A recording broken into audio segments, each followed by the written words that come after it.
We've been waiting for a long time. Yes, we've been waiting for a long, long time. We've been waiting for a long time. But we ain't gonna wait no more. We're getting ready to rock and roll. The boys are back in town. The boys are back in town. True love is the greatest thing in the world. Except for a nice MLT, a mutton, lettuce, and tomato sandwich. I didn't realize your heart attack was on Valentine's Day. Yeah. Wow. That. You really know how to ruin a holiday. No shit. Hey, I've been paying for it ever since. I bet. We were supposed to go to Red Lobster, and that was my only way to get out of it. Because I fucking hate it. Okay. I think we just started. I think that is the start of the show. Here we go. Welcome to In the Spotlight. I'm John Horton. I'm Kyle Pierson, and this is episode 4, the Valentine special. And the cat just knocked over my garbage can. Always fucking up something. Right off the bat. Boom. All right. So today we're going to talk about movies that are on video that both women and men will enjoy. That's the idea, anyway. This is a hard one. Okay, so I probably will. I think I'll go first because I probably have more. So I'll just say one, and that way I can maybe end it too. So I'll do one, and then you go, and we'll just flip back and forth. All right. All right, here's one, and hopefully I'm not stealing yours. But when we grew up, this one was the one that everybody our age was into. Oh, I got them in the wrong order. Say anything. Wow. I was thinking about that one when I was in the shower. There you go.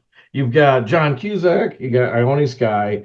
You have a great movie that is funny about it's hard to explain what it's all about, but basically he's in love, he's a little awkward, her family's a little awkward, and together the awkwardness brings people together. How much of it do you remember? I remember a lot of it. That was my fucking movie back in those days. I loved Say Anything. I would watch that several times. The soundtrack was awesome. Oh yeah, really good. It's just such a beautiful movie because you can really the connection that those two had. It was so damn real. Mm-hmm. It's not like what you have today where the two assholes are annoying the shit out of each other and in the end they fall in love. This one was just so real and genuine feeling. Who was the director of this? Like Cameron something? Yeah. Why I can't remember. Cameron Crowe, yes. Yeah, he did a lot of stuff that was really, really on point as far as the reality, I think. And this one was no exception. And probably my first exposure to John Cusack, did this come out before or after Better Off Dead? I think it came out after Better Off Dead because I liked him really in Better Off Dead. And then I think that's why we saw it probably because we're like, oh, it's him. We like him, so let's give it a shot. Yeah. And then we it was because it was a completely different take. Because even though that is a romance sort of too, it's a lot more comedy with a little bit of romance. This one has more romance in it that just happens to be funny. Yes, very funny. Those are the two that they did there, the Better Off Dead and One Crazy Summer. Yeah, One Crazy Summer, yes. Both of those were like that, where it was a good romance story, but mostly comedy. Yeah, and back then, it felt, I think, because something happens to the dad that a lot of people might not relate to. But somehow, and the person who plays the father is the same one who plays the father in Frasier, by the way, the original Frasier. Oh, wow. So it is just an interesting dynamic. But I remember, it has the 80s feel. One of the things that always stuck out was when he's trying to listen to his tape, and his tape player in his car, and he has to put like matches or something under there to get it to play correctly. And it was all the little things we used to have to do to try to get things to work right. Yeah. But putting a penny on the needle on a record player, and all that type of stuff, using the pencil to twist the thing. So I remember that always standing out to me as, yep, this will always be timed as an 80s movie. Oh, yes. Oh, yes. Your turn. We're going to take a dive to 1985. One of the first, not the first, but one of the first movies of Jim Carrey, Once Bitten. Oh, yeah. Before he was Jim Carrey. Yeah. God, that's such a good fucking movie. That was funny. That was very Jim funny. Carrey is a really, I can't really say he's a nerd, but he's just a real all-around good guy. He's the kind of guy that you'd want to have as your friend. He's a good guy. He's got a girlfriend who doesn't want to have sex yet. She wants it to be special, as all women do. At least back then they did. Back then, women wanted it special. Some of them are worse than men are now. Yeah, exactly. He wants it. She's not ready for it. He gets frustrated. Him and his friends go downtown Hollywood, where all the weirdos hang out, go into a bar, and he runs across a beautiful woman who, in all reality, is a vampire who needs to suck the blood of a virgin from between his legs, the artery between his legs. So you got to bite him down there 3 times in order to maintain her youth and beauty. Well, youth, I don't think you really can say, but her beauty. And that's the storyline. It's her trying to get him, put him under her spell, suck his blood so she can be beautiful for another 300 years. His girlfriend fighting back for him. Best scene in the whole movie. Probably one of the best dance scenes of all time from the 80s is at the prom, where he's not dressed up like a vampire, but it's like a dance off between the girlfriend, the vampire, and him caught in the middle. Mm-hmm. Fucking love that movie. Yeah, that one was real good. And if you don't like Jim Carrey, this isn't typical Jim Carrey. He's not doing all the animation. He's not doing all the weird faces. He's, for the most part, just a regular guy, virgin, trying to get through life. And actually, my favorite scene, and I guess by now, if you haven't, I don't think I'm giving anything away, but it's a funny scene, is I think they're at a drive-in and everybody's having sex and then all the cars are moving and you see like somebody's hand and he's just sitting there not getting it. So that that's the scene that always sticks out to me. So yeah, it's a funny movie. If you're a Jim Carrey fan, even better. If you're not a Jim Carrey fan, this is the Jim Carrey movie to see. Yeah, exactly. What was funny too, as I was watching it, there are 3 different people in there from the Friday the 13th franchise. Really? Yep. One of the twins from part 4 is in it. From part 2, one of the survivors that stayed in town to do drinking, who was also in Christine, Stu Charno, is in it. And Joey from part 5, chocolate bar kid. He's in it. Okay. I was like, holy fuck. That's badass. I keep going back and watching them, because we just went through and just had a marathon of them over this past year again. And yeah, you're popping up, you're like, oh my God, I forgot so-and-so's in there. I forgot so-and-so's in these movies. You got Kevin Bacon, you got Crispin Glover. You're like, oh God. You forget, all these people started in these horror movies. So I love seeing that shit. Yeah, so you got to start somewhere. Yes, exactly. Next for me is one I guarantee you haven't seen it. Uh-oh. It's called Down with Love. You are correct. Ewan McGregor, Renee Zellweger, David Hyde Pierce, who's also from Frasier. All the Frasier people keep popping up in here. This movie doesn't seem like one I would watch. In fact, I know for a fact I wouldn't go see it. It's supposed to be based on old 1960s comedies with like Dean Martin and stuff. Oh, wow. And the only reason I saw it is I used to work in radio and TV, and I hosted movies. So we would do an advanced screening of them. And I ended up doing 2 advanced screenings of this film. And both times, me and my wife were like, oh my God, do we want to go see this thing? And the first time, we're like, well, that was actually pretty good. That was surprisingly funny. And the second time we had to see it, we fell in love with it. We're like, this is a genuinely good movie. There is a ton of sexual innuendo in this film. There's no sex, but there's innuendo, and it is so funny. Especially there's a how was that? In the window? No, no, there's windows. They do a lot of split screens, so they will be doing 2 different things.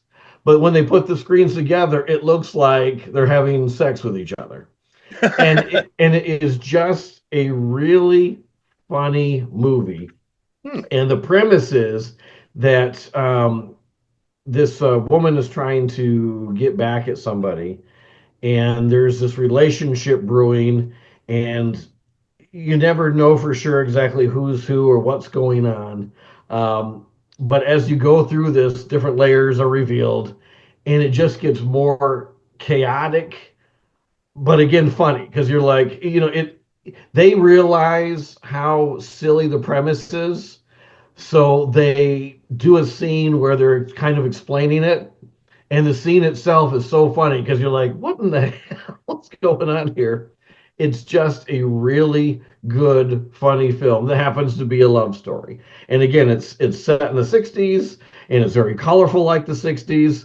And I wouldn't have seen this movie in a million years, even hearing the premise, but I was so glad I did. And if you get a chance to look it up, I think both of you will like it. It's just goofy fun. And and me and my wife both. She's into this type of stuff. She loves like Dean Martin movies, even. Right. And she didn't want to see it because she's like, "Oh my God, that time has passed." But it's kind of a parody of it without being slapstick. It's just funny. Right.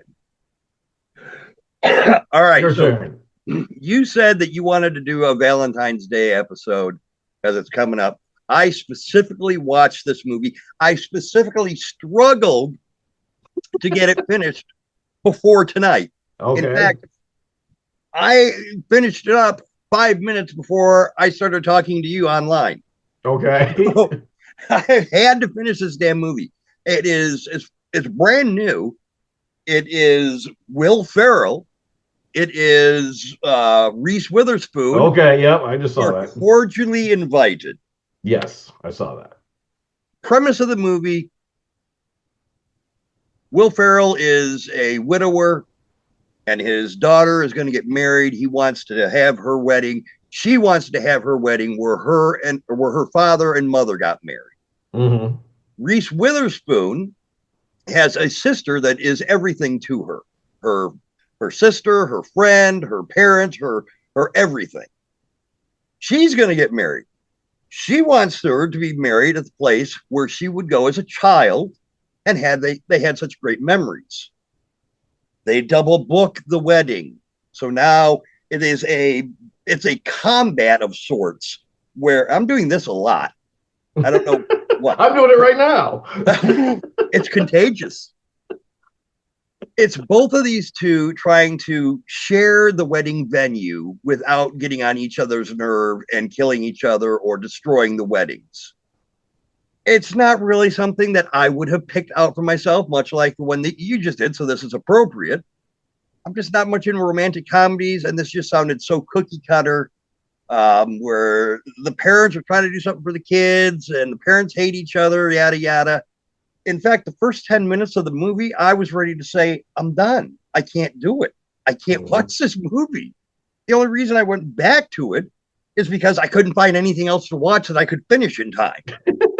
The first 10 minutes, Will Ferrell is such a goody two-shoe. He's such a pansy.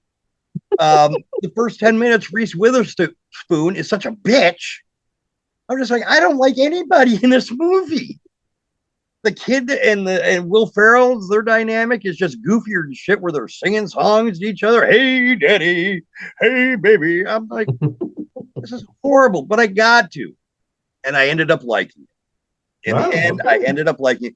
It's very stereotypical of comedies, romantic comedies these days.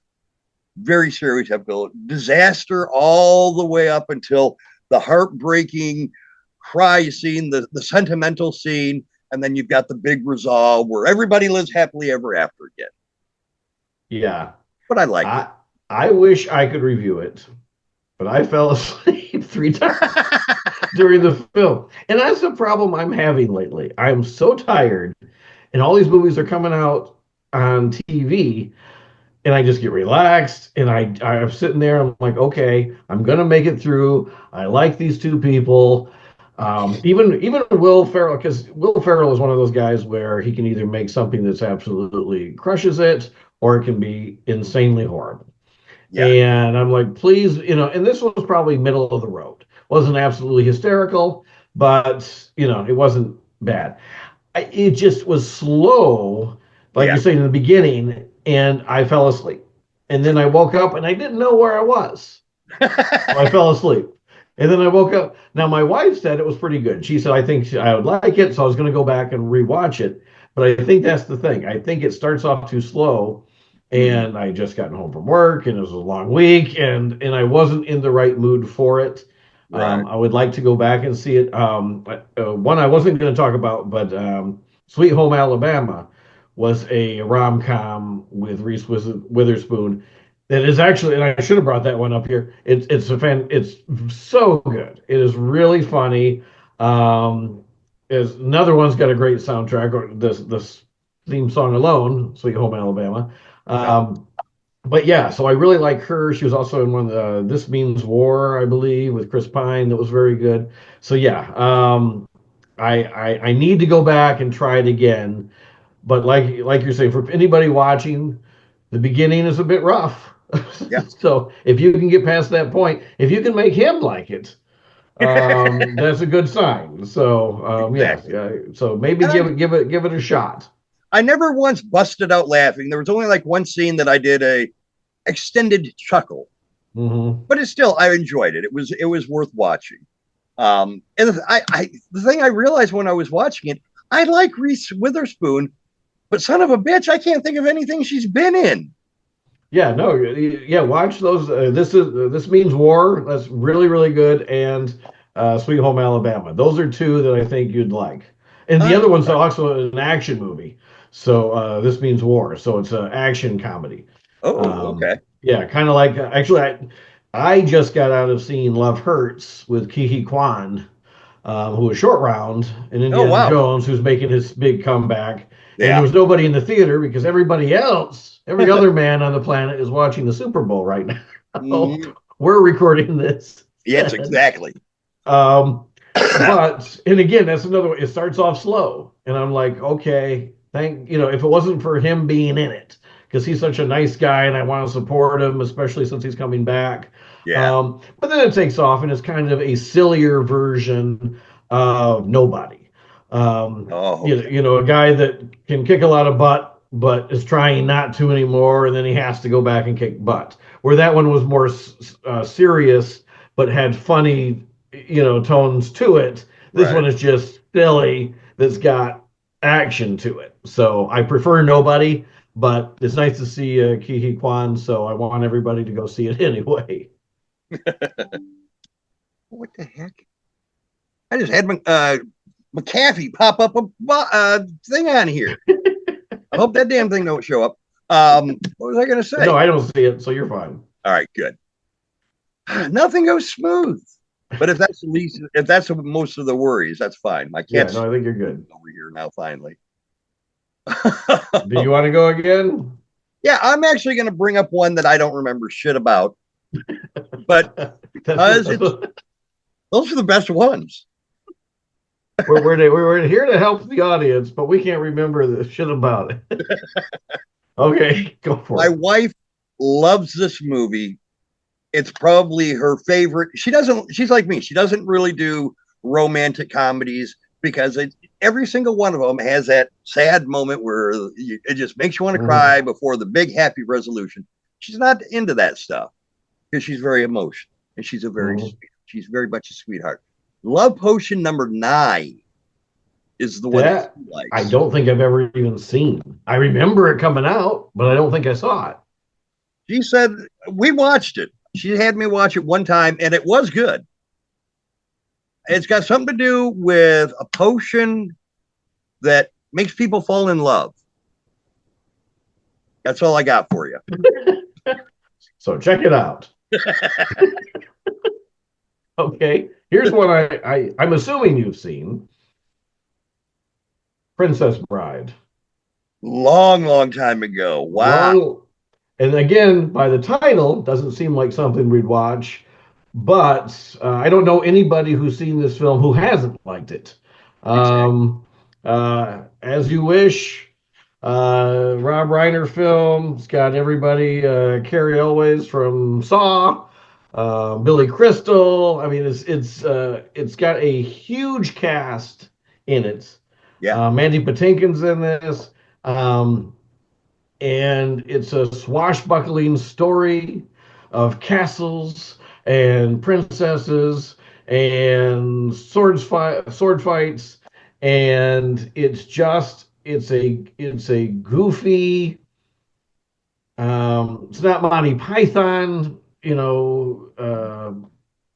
Holy Grail goofy, but it's its own definition of goofy. But it's still the backbone of the whole thing is it's a love story about two people from two different sides of the spectrum coming together. Let's do that again, and it's a very funny film. It does have some action in it, but it's basically a love story in medieval times. It's very funny. That is a great movie. It's I don't think there's anything negative that can in that movie. I mean, it is from start to finish nothing but positive. There's nothing in that movie I think that is like if that movie ever got canceled, I fucking quit. Okay. Well, that's the thing. Even the bad guys are fun. I Yeah, mean, exactly. yeah. I mean, there's no.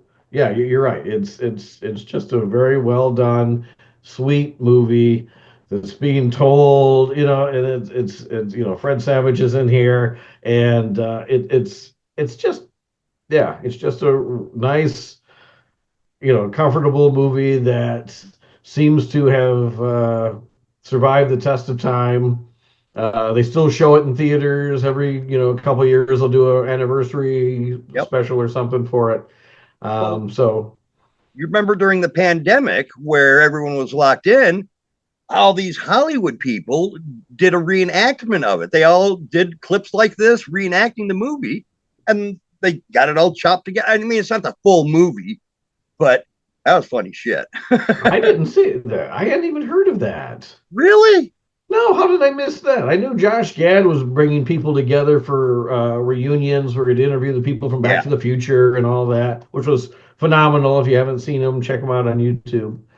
Um, but yeah, I didn't realize they had done that. Yeah. Give me 1 second here. Talk about another movie. I'm going to see if I can pull up the Okay. exact. This one they didn't bill as a romance comedy. They billed this one as a comedy romance. And even though Will Smith is a bit controversial after the slap, the movie was still really good for Kevin James. Um, you a lot of people, and again, people won't go see movies because of so and so being in it. My mom wouldn't go see the new Bad Boys movie because Will Smith was in it because now she doesn't like Will Smith. The problem is that Will Smith is 1/200th, actually probably 1/1000th of all the people that were involved in making these movies. So Kevin James shouldn't have his movie not watched anymore because Will Smith did something stupid. So my thing is, forget that. I will still watch The Cosby Show. There's not much worse than what Cosby did, but there was a whole cast of people on that show that shouldn't be blamed for what the one guy did. So I still watch all those movies. One of my favorite Christmas movies is The Ref, and that has Kevin Spacey starring in it, but I can't help it because the movie is good. Can't help whatever he may or may not have done. I still watch The Ref. But Hitch is about a guy who sets people up and he makes situations happen for people. and he can make people look cooler. He can make people act certain ways. And Kevin James hires him to try to woo this woman that he has a work connection to.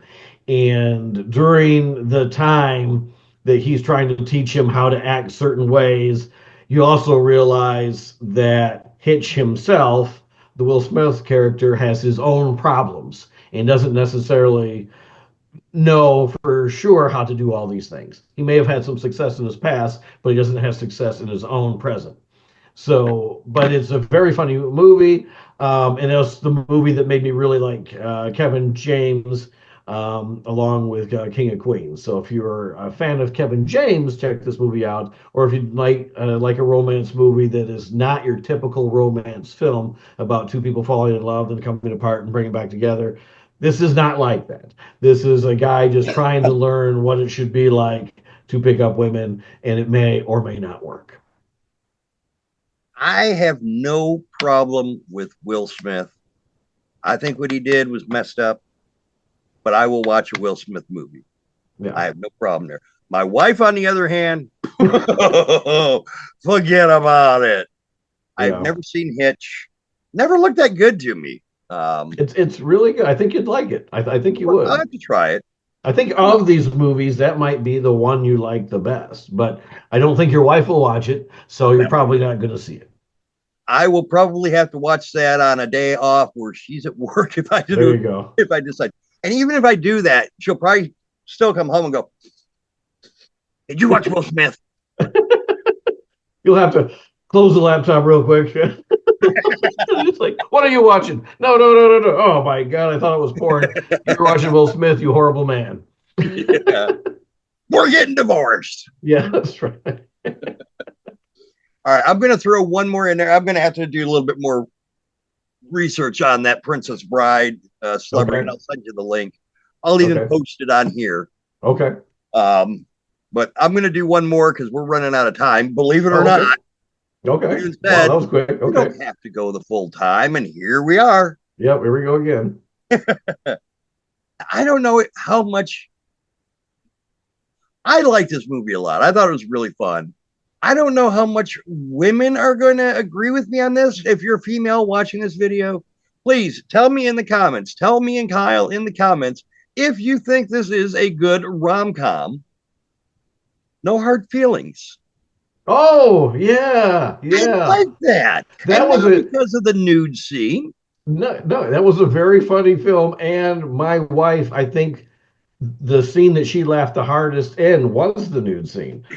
It was just so unexpected. Yeah. You're like, whoa, I mean, there was nothing sexual about it. It was just so funny. Yeah, I was blown away. I was like, whoa, wait a second. And I had to look it up. And she did that.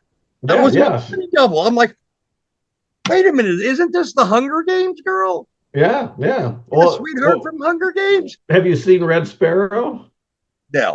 No, she has a sex scene in that. Oh, really? Yeah. Oh, and wow. I think she said she wanted, because she, I think, produced the movie, and she wanted control over it. She says, if I'm ever going to do anything like this, it's going to be on my terms. But that's what I understand anyway. And I think the same thing with this movie. She's like, you can do this in a way that, not, and I think it did. I mean, it was so shocking when it happened. You're like, whoa. And you're not even thinking about, oh my God, I'm seeing Jennifer Lawrence naked. I am seeing, it was just so funny that you're like, wow, good for you, girl. I mean, it was excellent. And the movie is so funny from beginning to end. It is just bam, bam, bam, bam, bam comedy. And my wife, she loved it. No, I thought it was really good. Real quick synopsis. Parents want to basically get their kid laid before he goes off to college, so he's not such a outcast and a nerd and so unexperienced in the world. So they hire Jennifer Lawrence to facilitate. Am I describing that pretty accurately? Yeah. And the father is Matthew Broderick, which is also kind of a surprise because he always plays these clean-cut guys, and then he's the one that's trying to get his son laid. So it's fun. And it's just an adventure of her trying to pretend that she's not being paid to do this. Mhm. I really dug it. There were some funny fucking scenes in there. Yeah, no, it's funny, and she's an older, she's older, and she doesn't want, she's like, okay, I'm not that old, but yeah, it's just fun. Yeah, and she's down on her luck and needs the money, and this just happens to be something that comes across because yeah, she just lost her job or something like that. Yeah. And yeah, it is very, very funny. And we've all had those times where we've been down on our luck and just needed the money. Yeah. I mean, I don't know why people get upset about stuff like that. I mean, Yeah. I mean, you just sometimes need the money. That's right. So you have sex with somebody. It's the oldest profession for a reason. Exactly. So all right. No, yeah, that's a great movie. There's some great picks that we think are wonderful watches for Valentine's Day. What do you guys think? Let us know. Any of these movies you think you're gonna watch? Did you like them? Did you see them? What are you gonna watch if you're not gonna watch these? Yeah. Tell us what we can watch. So next Valentine's Day we can have another special. There's also Sweetest Day. So that's in October. So we have to prepare for Sweetest Day. So let us know what shows we should be watching. Do they have Sweetest Day in Texas? No, they do not. Nobody knows a thing about it. They also don't know about punchkis. About what? Punchkis. On Fat Tuesday. Punchkis. Remember the donut that on Fat Tuesday that would be around in Michigan? I remember that now. Yeah. Punchkis. That's what they're called. I thought you were taking the Valentine's episode to a whole nother level. No. They're spelled Paxis, Paczi, but they're pronounced punchkis. And you talk about them down here. Nobody knows what they are. We finally found a place that sold them last year for the first time in a decade. So nobody celebrates that down here. So yeah, and everything down here is soda instead of pop. We go to the store in Florida when we're living down there and say, "Where's your Sweetest Day cards? Our what day cards?" Yeah. No Sweetest Day. Yeah, that's the thing. Either my wife or I forget it every year because no one is talking about it. We don't get any alerts about it. It just happens that every once in a while it pops up. So at the last minute, I'm rushing to the store and getting something, or she's rushing to the store. But I don't think both of us have ever celebrated it for each other the same year because one of us does, because it's not on the same date. It's not like February 14th. It's on the third Sunday or the first Sunday or something in October, so it's not even on a calendar. So let us know if you know what Sweetest Day is, and I'm going in the comments. If you really love your wife, you will celebrate Sweetest Day. Damn right. I'm just fishing for comments. I want somebody to talk to. That's lonely. Okay, here's something interesting. Maybe I should. You can edit this out if you want to. But you're talking about your wife and how sweet she is, right? Yes. And then she won't watch these romantic movies. But I've seen her post that she likes to write erotica. No, so is 50 Shades more her style? She's never watched it around me. Really? I don't know if that's what she watches when you're at work. We have them here. We own them. I've only seen the first one though. I've seen none of them. I have no interest. If I'm going to watch something like that, it's going to be with the door locked and the water running. I have that faucet going. And on that note, I'm Kyle Pierson. And I'm John Horton. And this has been In the Spotlight. Catch you next week. Do you love me? I didn't mean to put you on the spot or anything. I was just asking more for informational purposes as to keep the video up to date as possible.